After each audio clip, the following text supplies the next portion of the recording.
Hey, go ahead, do this. All right. All right. Hey, Jennifer, just want to say welcome to Hello. the show.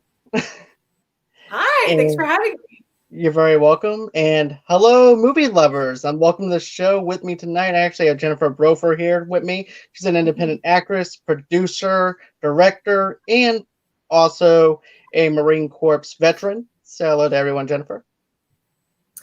Hi, thanks for having me. It's great to be back. Oh, you're welcome anytime. The last time I actually interviewed you and everything, it was just it was basically just audio only. So it's actually good to be able to see a face with the voice and everything, and just be able to have you on the show again. So, with that being said, let's go on ahead and get on with the show and everything. First off and everything, how you been? I've been good. I know we are still we're in a pandemic and it's, been challenging for everyone. And I've been doing my best to make the most of it. And as a lot of artists are doing, I have been creating my own content, which is really exciting. And, I've been diving into the world of podcasting myself and generally keeping myself busy, just creating, and collaborating with fellow artists.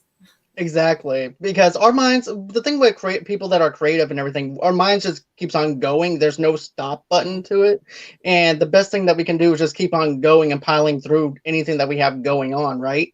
So Mhm. another thing is too, I know that you have a podcast and everything too. Tell us a little bit about the podcast that you have. Sure. Well, I have two technically. Oh wow, okay. I have two podcasts. One is a lot less popular, but it is military centric. It is called Right Face Podcast. And I interview military veteran creatives like myself. So I share the stories of producers, actors, photographers, artists of all kinds who are military veterans. So that is called Right Face Podcast. We are on Instagram at Right Face Podcast. And the most popular of the two is called Dick Talk and Mimosas. So Dick Talk and Mimosas is a podcast where my two best friends and we talk about everything from fetishes to felines over mimosas, and we talk about dating and relationships, and we eat brunch and drink mimosas while doing Okay. it. Nothing wrong with that. And let's see here. We have a couple of things inside the comments. Tara says hi. Charlie says hello, which is Hi. Hi, my Tara. co-host. Hi, Charlie. Hi, Yep. Creighton Films. Hello. Yeah. And thank you, Crane. I do appreciate that. And speaking of which, you with your whole entire thing with your podcast and everything, and with how you said that you're getting into the dating stuff and things like that, where you talk about the fetishes and things like that. I actually saw something today that actually made me laugh my ass off because I went back to your site. And it's the Yeah. whole entire bit that you did with this one dude that you met on a dating site. And next thing Mhm. you know, the guy is like, "Yeah, you're a snack," and you're like, "What?" He goes, "Nothing. Let's see." Are you talking about the sketch that I performed in Yeah, with my friend? Yeah, yeah. so my friend BJ Lang, who is a very talented Air Force veteran, he's on Instagram at BJ Comedy. He and I decided to collaborate on this really funny sketch last Halloween time, and you should check it out. It's called Dating Sucks, and there's a little bit of a twist. So you got to check it out. But it's on, if you go to my page on my Instagram at Jennifer Brofer, you can click the link and go to the YouTube and watch Dating Sucks. It definitely is funny though. I have to say. I mean, the dating world and everything is completely different now if you actually think about it with the pandemic and things like that as well. And then also too, you throw in that and it's like, okay, this person has too much of the similarities that I do. I don't know if I could actually date somebody that has the same similar, you know what I'm saying? It's okay to have some similarities, but you also want to have some type of differences. Otherwise, you're just dating a carbon copy of your own self, you Yeah, know? I mean, it's nice. It's nice if the person you're seeing has their own passions. I mean, I love it when some of them overlap. Like, I love people who are Mm, creative. I mean, they don't necessarily have to do what I do, but right. I love creativity. So, and I'm on a dating app now, Oh, okay. and it's been interesting. And as the song goes, love is a battlefield. Definitely. and it's not easy. So I'm just learning, as I go. Like, how do I how do I Like find my person? exactly. And another thing I want to actually mention is this. I'm a sucker for like 1950s and 60s kind of private eye, black and white films and stuff like that, gangster films, of course. If you actually looked at the little Caesar review that Tamika and I actually did, I'm a sucker for those kind of old films. And I forgot the name of the music video and everything, but I love that layout. I love how you did that and everything. How many days did it actually take you to shoot that? And I didn't realize that you can actually sing too. So that just impressed me altogether. um so I'm trying to figure out which music video, because I do a lot of pinup stuff. Right. It was um, mostly I like your don't really pinup. sing though, so I'm trying to figure out I thought is you were singing, but I could be wrong. But um but I do a lot of pinup stuff, okay. and that's because I'm a member of this organization called Pinups for Vets. It's a Okay. nonprofit, and we support hospitalized veterans and deployed troops with care packages. And pre-COVID, we were able to visit veterans in the hospitals.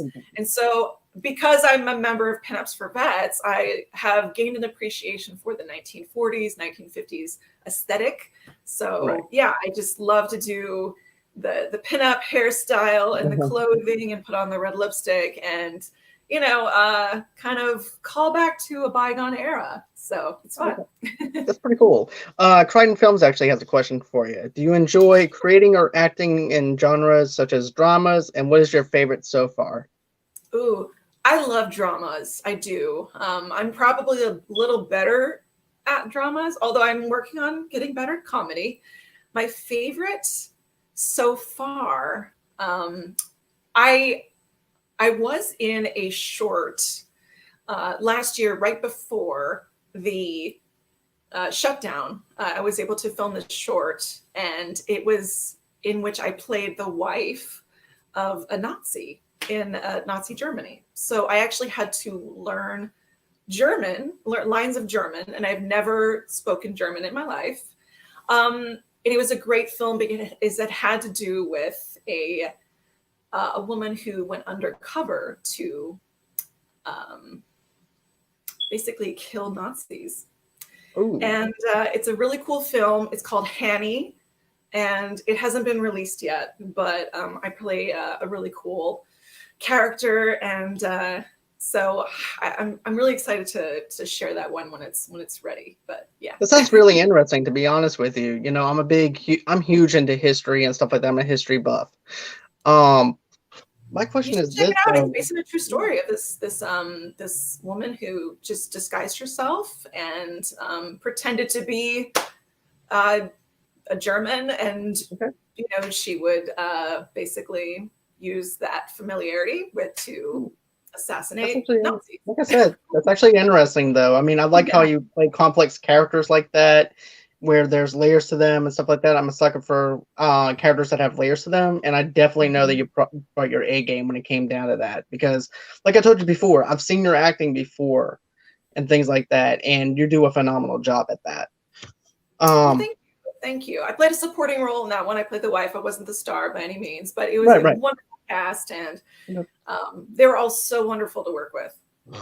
Let's see. Tara actually said something too. She goes, "I love dramas. I love acting. I hope to collaborate with you one day." Oh, that's so nice, Tara. I'd love to collaborate. DM me on Instagram at Jennifer Brofer, and we can see, maybe we can come up with something. If you're in LA, then I'm always open to the possibilities. Okay. That's Yeah. great. And, I have a question about that film that you're mentioning too. Do you actually have to go through like a dialect coach to actually do what you were doing, or did you just have to learn the language and everything? Because I know playing certain characters, you have to go through a dialect coach as Mhm. well. I didn't go through a dialect coach per se. I actually reached out to two of my friends who are fluent in German, Mm, and I said, "Hey, can you please record yourself saying these lines? I need to just memorize these." And it's funny because, like, as an actor, I mean, you don't want to just memorize a line. You want to like Right. really dive into the character and add something, add nuance to the character. So having to not only learn another language and do the character work on top of it was a huge challenge. It was a great challenge. And my friend Peter, especially, he's a fellow veteran. He is fluent in German, and he spent so much time helping me going over the lines. And, I'm very grateful. And this was all remote. Like he just sent me recordings and I just listened to them over and over again. And it was cool. And I learned a little bit of German. So That's awesome. And, another thing I want to actually mention is, how you were talking about where it's just saying, some people are like, oh, that's acting if you're saying lines. Perfect example of that is like Uncle Junior, the actor who plays Uncle Junior, for example. Talking Sopranos podcast actually had him on the air talking about whenever he first started in acting. He just said he threw a bunch of shit around, and also too just got angry and walks off the set. He thought he nailed it, and they actually had to tell him, "Look, you didn't nail anything. You just showed how angry you were. You didn't actually project anything that was actually presented onto the script. You didn't become that character, because part of acting is becoming that character. I know that's the most challenging thing." What would you say that was actually the most challenging thing when it came down to actually getting zoned into the character? Did you have to isolate yourself from people? What was the hardest thing that you actually had to do? I mean, I am my own worst critic. So just getting out of my own head and just, taking up everything that I've trained to do and just all the character work and just allowing that to be instead of just being in my head, because I'm surrounded by people who are amazing. And some people are actually fluent in German. So getting out of my head is a challenge, but it's so important. And it just takes time and practice. And I'm just thankful for all the people in my life who've supported me throughout the journey. Right. I mean, I graduated from the American Academy of Dramatic Arts in 2018. And I've been doing this freelance just for a couple of years now. And last year was kind of a slow year for a lot of, a very obvious reason. But yeah, it's given me the opportunity to come up with different ways to be creative. So yeah, it's been good. That's awesome. That's fantastic. I'm glad to actually hear that. And, another thing too that I was actually thinking and everything before the podcast and everything too was this, and this is something that I wanted to ask you was, what was it like for the pandemic and everything now when you're actually auditioning and then all and everything too? What's the process like? Because I know that has to be 10 times different and 10 times harder than anything. Yeah. So for a while, it was just self-tape auditions. It was purely self-tape.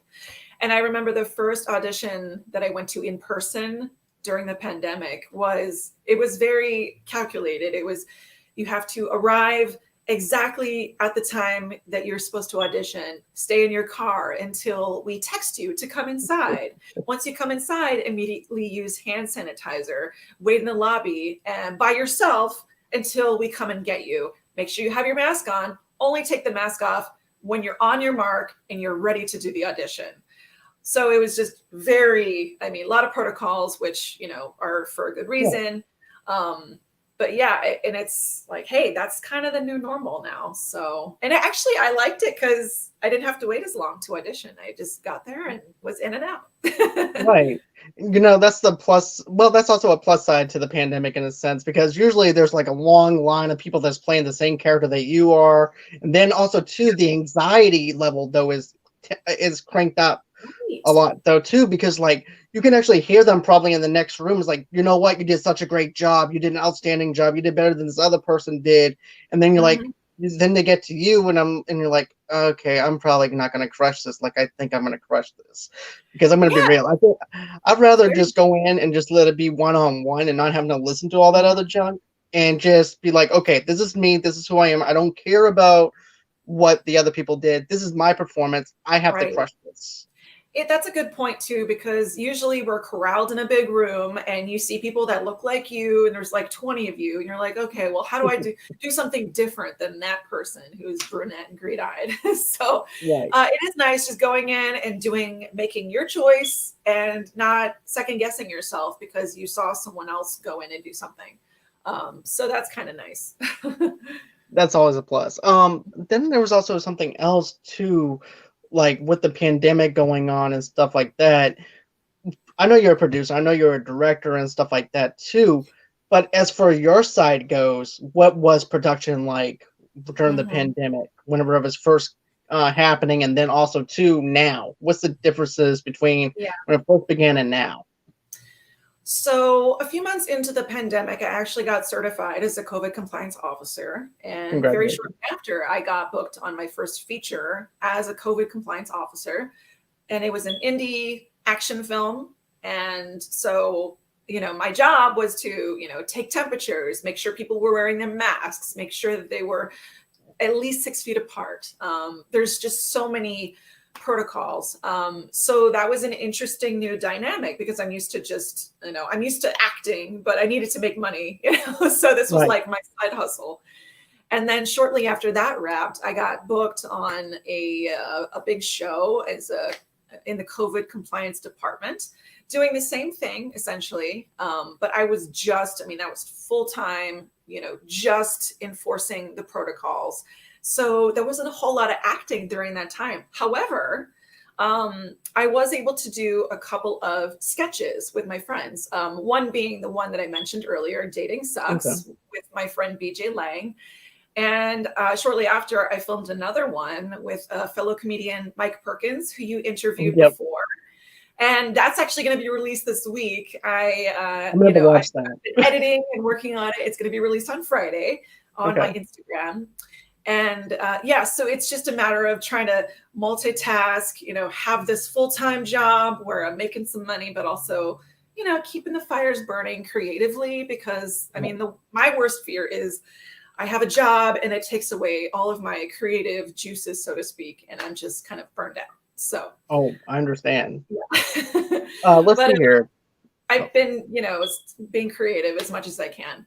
Most definitely, because as someone that creates their own content too, like for myself, it's challenging. It's very challenging and stuff like that too, because you're trying to figure out, okay, what's the best route to actually take whenever it's time to create your own content. And there's a Mhm. billion ideas just flowing through your head, and you don't know which one to actually pick. So you actually have Mhm. to go in and pretty much pick something out of a hat and hope it Mhm. actually lands.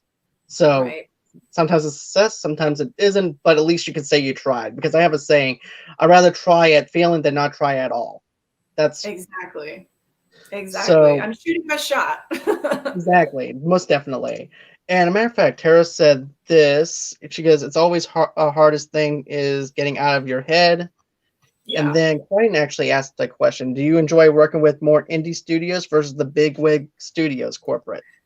There are pros and cons to both. I've worked on both big tentpole features and also like the small indie films.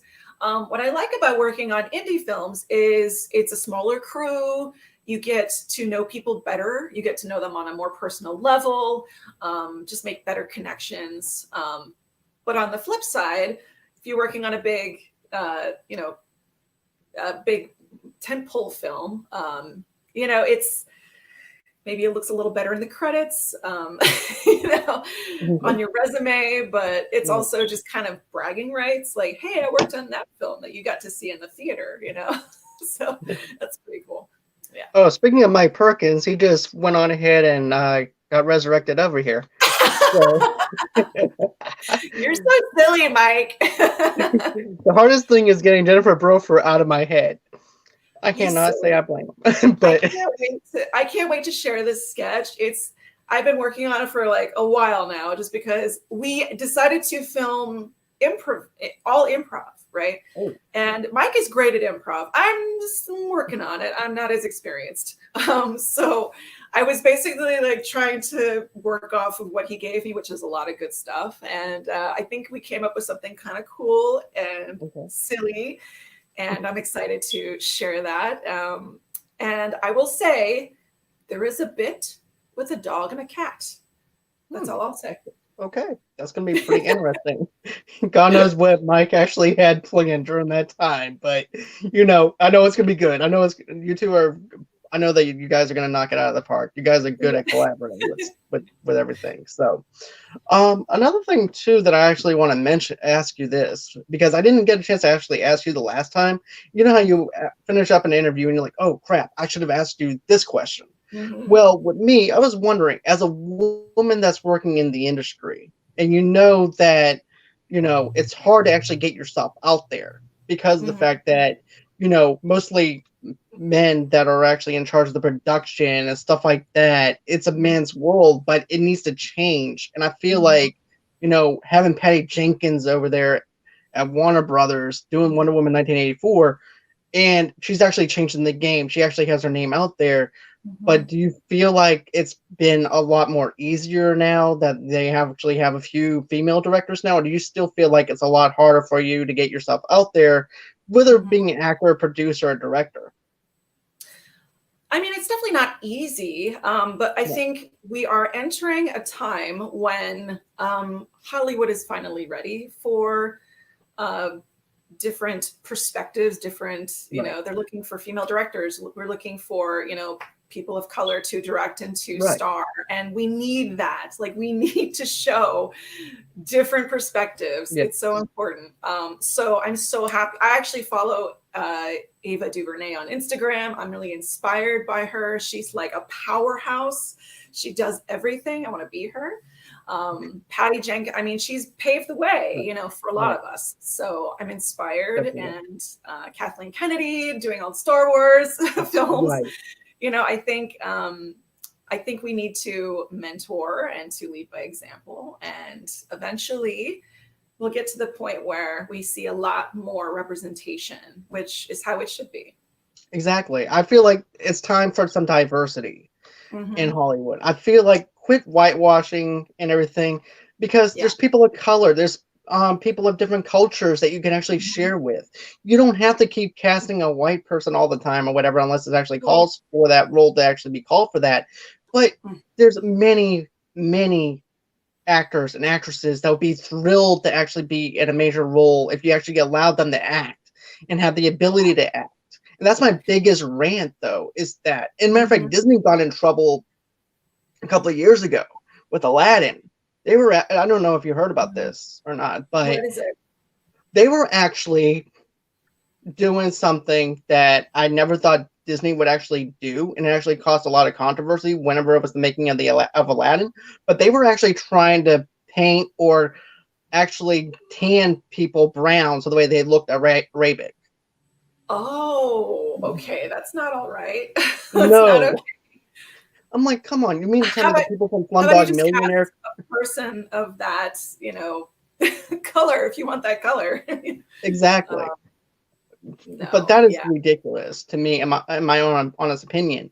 But you can get someone from Slumdog Millionaire, for example, and get actors and actresses from there. You can pull from other areas that you actually saw, because you're a big studio production company, and you mean to tell me that you didn't see something that somebody actually acted their ass off of and say, hey, look, I saw him in Slumdog Millionaire, or I saw him from Pretty Rich Asians. We can actually work with something here. And I'm not talking about Aladdin, I'm talking about with anything.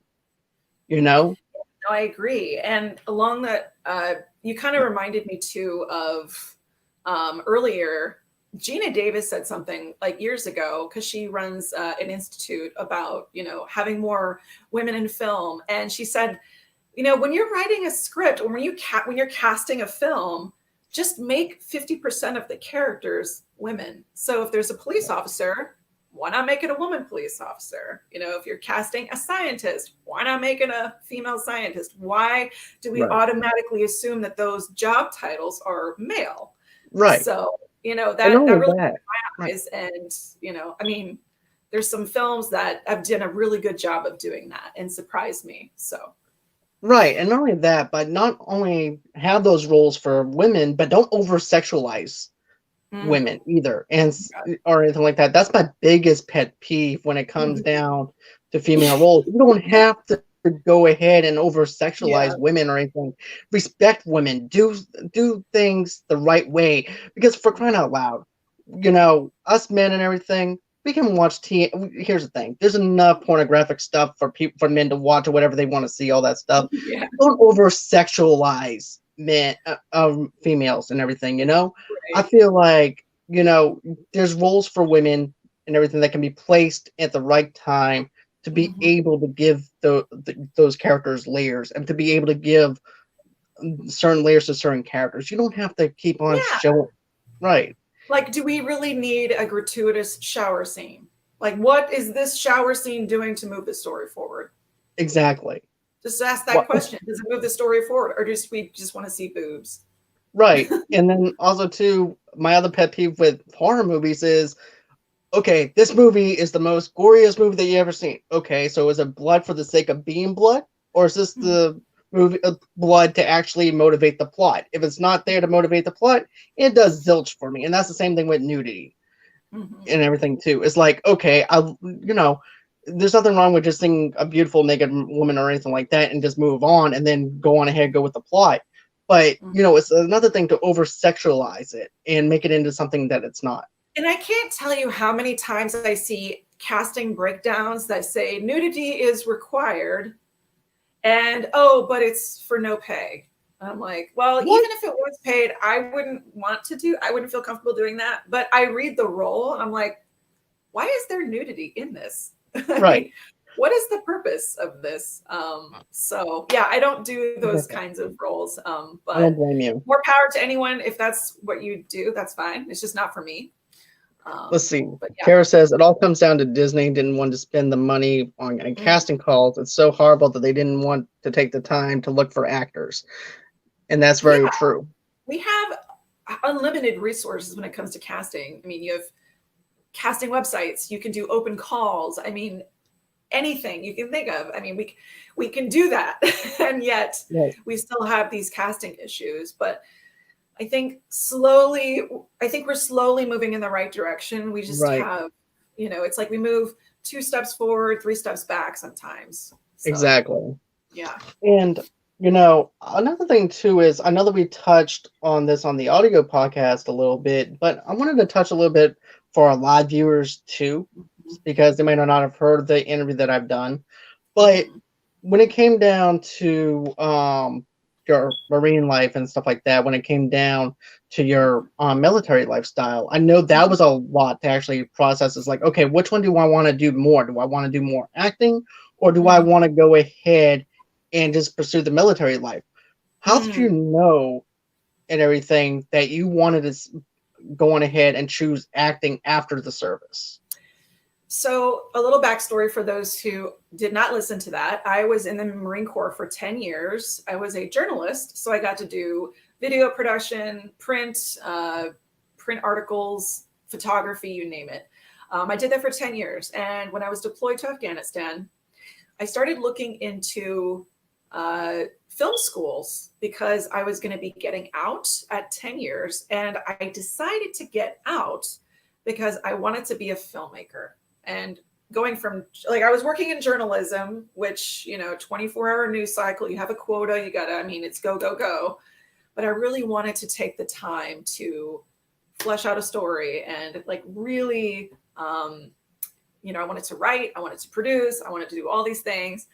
And I felt like if I had waited to retire at 20 years, I would be starting over this whole new career at 39 versus 29. And so I decided to get out at 10 years and I went to film school.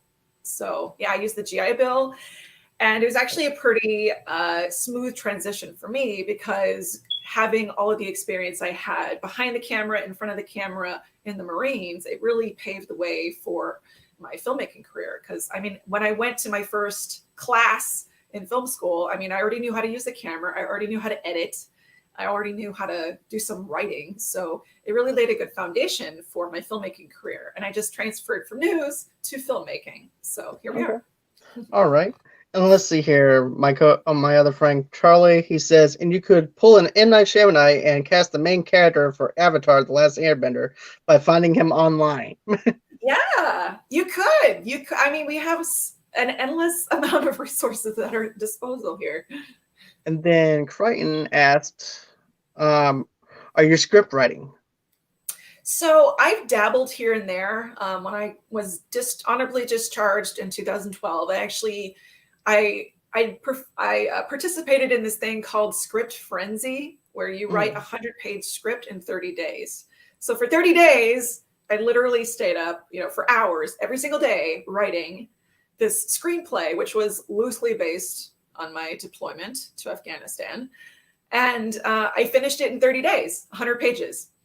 And the thing about writing is the real writing is in the rewrites, which I never did. I never actually took the time to rewrite. So that was my flaw there. Just recently, though, a couple years ago, actually, I participated in this program, this writing program with the Writers Guild Foundation, and they took military veterans and they invited them to take part in this program where they provided mentorship with actual WGA writers. So we got to go to meetings and pitch ideas and to, start writing our own scripts. So I learned a lot from that experience too. And then most recently, I was contacted by a fellow creative photographer, actor, who said, hey, I have this idea for a feature that I would like to write. Would you want to co-write? And I said, haven't written anything in a while. Let's take a stab at it. So we actually had a really good creative brainstorming session, and I'm excited for the possibilities of what we might create. Okay, that's pretty cool. Yeah. And the hardest thing about writing is this, I've done and dabbled in some script writing and everything. I wrote 82 pages handwritten before about 3 kids who wanted to become rock stars and things like that. And, and then all of a sudden I go back to it. I'm like, okay, this could be fleshed out a little bit more than what it had. Because it was like very Speedy Gonzalez kind of style writing. Yeah. I'm like, okay, this is bad. So, and then Creighton Films wrote "Welcome to the Book Writing Club, Jennifer." That reminds me, I did start writing a book last year during the pandemic. I wrote maybe 35 pages. I haven't finished it yet. It's a memoir, but my life is still going, so it's a work in progress. But I'm excited for that as well. That's awesome. That's really cool. And I know that you're working on something new as well as far as a movie goes, right? Yeah, so it's kind of hush-hush. I'm in very, very, very early development on a feature. I can't say too much about it. I can say that it has a military tie, which is the main reason why I'm attached to it. And I'm really excited. It's going to be a long process because, making a feature takes a while, but this is kind of a passion project for me. This is my baby.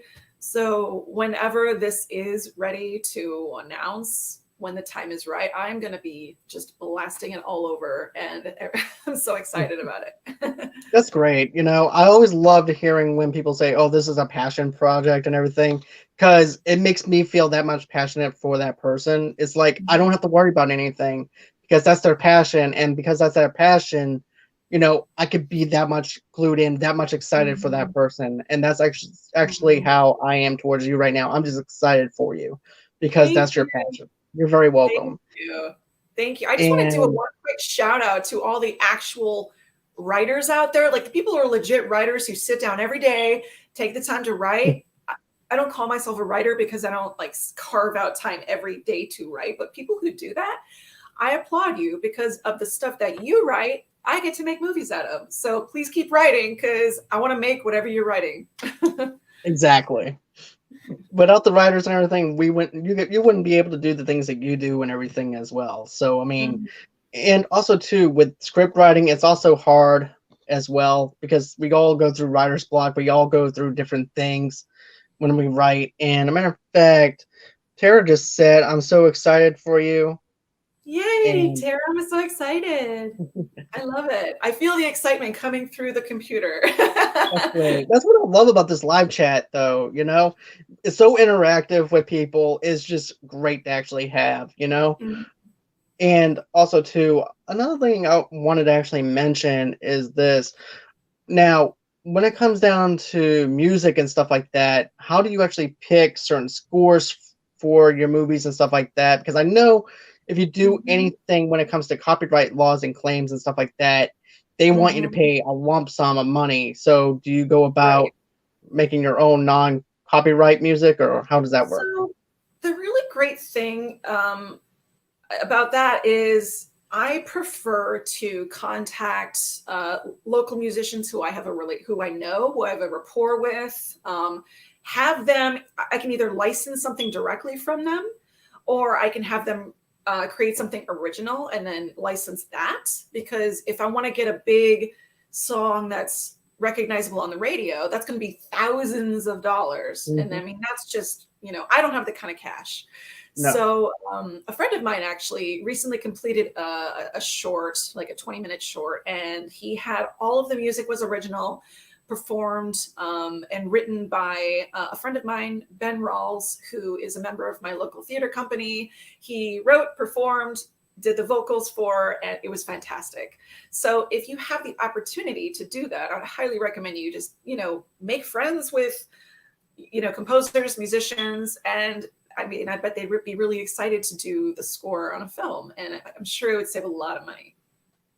If you could pick any director or writer or whatever, who would you want to work with? Ooh, Ava DuVernay. Oh, yep. 100%. Yeah, she's like real high on my wish list of directors to work with. I mean, she's so inspiring. She does everything. Talented. Just yeah, I want to be her. Okay. So yeah. That's just something I've been wanting to ask you. And speaking of filming and everything, Crichton actually wanted to ask you a question. Stephen King once quoted, "Whenever a writer writes anything, there's a reflection of your autobiography in your writing." Do you Hmm. and John find that statement true to a point? I do agree there. I do agree because, and I mean, personally, when I was writing the feature in 30 days, it was very therapeutic, and a lot of it was inspired by my real life. Of course, I embellished some parts of it, and it never saw the light of day.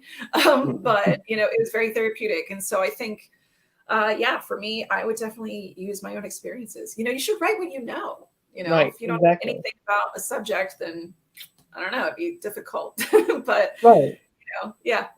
And I actually have to say the same thing for myself as well. When I was writing that script about the three kids that want to be rock stars, I was actually using my best friend Kevin.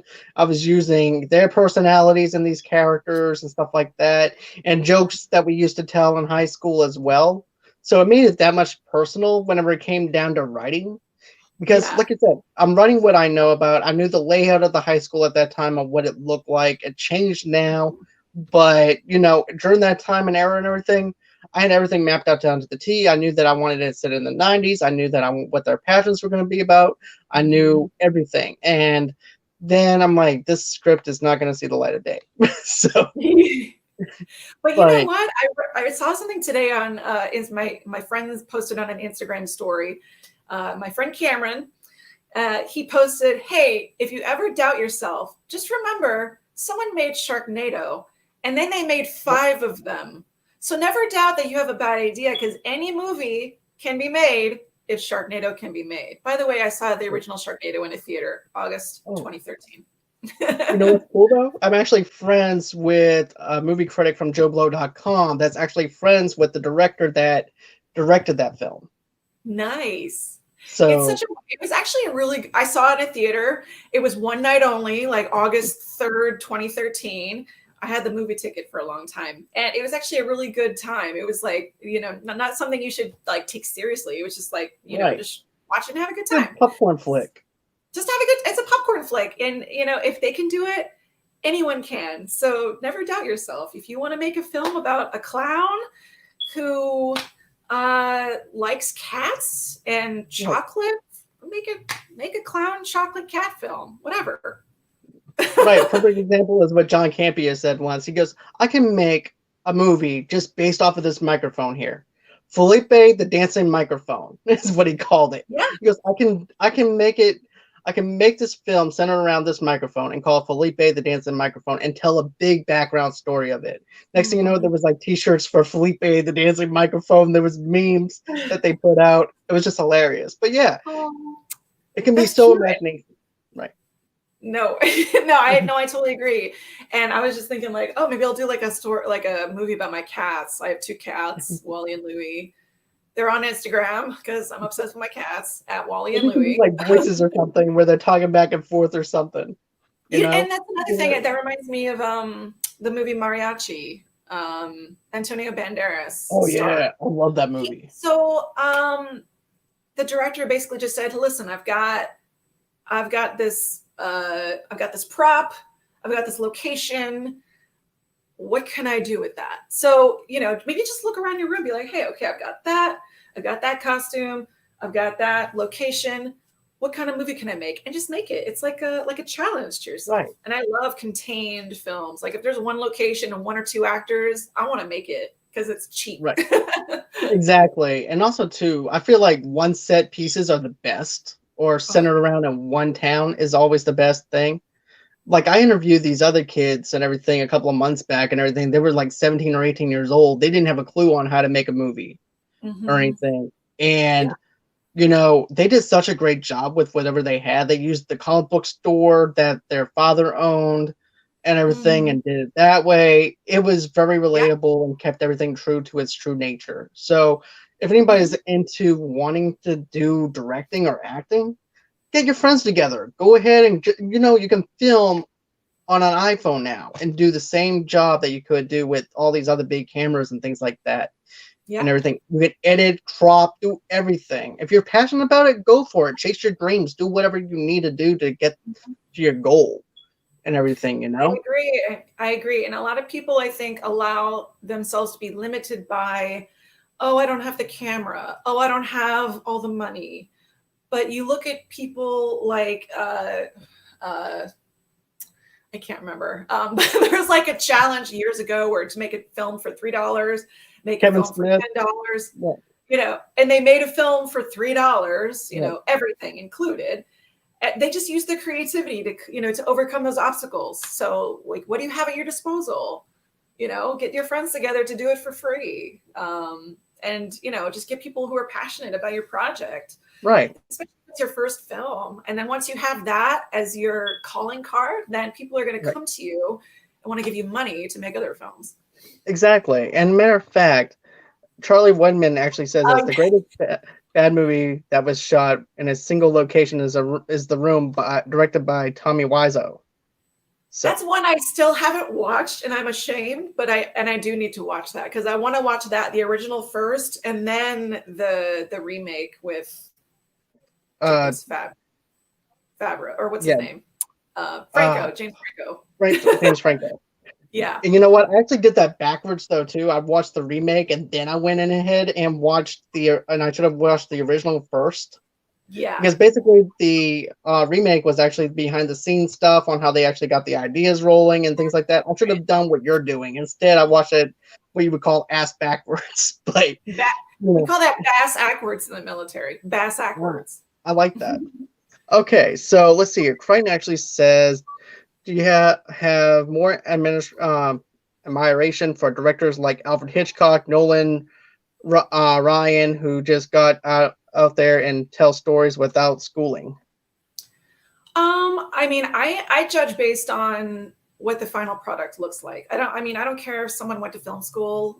There's this website called No Film School where they just self-teach themselves, and you could get your YouTube degree. And if you want to learn how to make a film, you can go on YouTube and then just practice. And if it looks good, it looks good. Like I said, I don't care if someone goes to film school. I think there's some value in it. It's not required to be a good director though, or a good filmmaker. If you have a passion and you have a vision and you have like the drive, then you could do anything. Yeah, definitely. Let's see. It's actually called The Disaster Artist is the name of the remake. And it's actually based on the book called The Disaster Artist. Okay. Did he thank you for spend that, Carly. like $20 million on that film, the original film? Yeah, he actually spent like that lot of money. Yeah. But now it's actually a cult classic if you actually think about it Yeah. now. But during that time, he didn't think that it was going to be a cult classic because of how bad it was, and everybody just gave it bad, critically reviewed and everything. Mhm. But now it's like the go-to if you're going into film school. Oh my But gosh. so that's pretty much everything that I wanted to actually cover for tonight's show. But if you guys in the comments actually have some more questions for Jennifer, go ahead, shoot them in right now with the live comments and everything. We'll give you at least 5 minutes or a couple of minutes to actually shoot those on in. If not, I'm going to go on ahead and end this on a good note and everything. I really enjoyed this interview with you as always. I know that we've been planning on doing things and collaborating and everything, but our schedules are always jumbled up and everything, but it's good to Yeah. actually finally do, for me to actually see you and for me to actually interview you.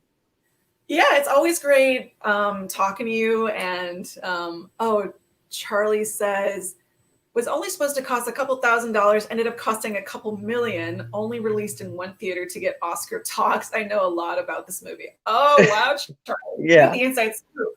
I do not have the inside scoop. he's a trivia. I'll tell you what. If you want to know anything about The Room, Charlie's your go-to person when it comes down to that. All right, Charlie. Well, I mean, I would invite anyone, who wants to connect to check out my Instagram. I'd love to connect with filmmakers. I'm on Instagram at Jennifer Brofer. And yeah, Tara, I know you're going to DM me so we can talk about some collaborations. Tara, you've been working as an actress for 3 years. I'm never going to stop. Oh, good. You should keep going. Definitely. Yeah. And I'll tell you one thing about her though, is the fact that she does audition after audition after audition. She eats and sleeps acting. So she's a really hard worker. That's good. Yeah, that's really good. You need to do that in order to be in this industry, especially if you're in front of the camera. So I commend you. Keep up that work ethic. It's inspiring. It really is. It definitely is. All right. So as everybody knows, you guys can go on ahead if you want to. You don't have to. I understand this pandemic has everybody's wallets in the knot. But if you want to, go on ahead, show us some love. How do you do that? You go on ahead. Just go to the GoFundMe page below. Another thing too, guys, if you guys want to, go on ahead, check myself out on Instagram at Movie Lovers TV Lovers Unite over there. You guys can also go ahead and follow me on Facebook at Movie Lovers TV Lovers Unite over there. Another thing too is you guys can also follow, if you want all your entertainment needs and wants for your entertainment news and everything, go to www.movieloversunite.com. And then of course you guys can follow me on Movie Lovers Unit on Twitter, and then John DeGorio 8 on Twitter. And then for your podcast only, audio only, you can get that wherever your streaming is from and everything whenever it comes down to podcasting. And then of course, guys, I'm gonna have some more shows and everything going on throughout the week. My schedule is just crazy. Go ahead, smash that like button, smash that share button, smash that subscribe button, and always until next time, guys. Bye-bye. Bye.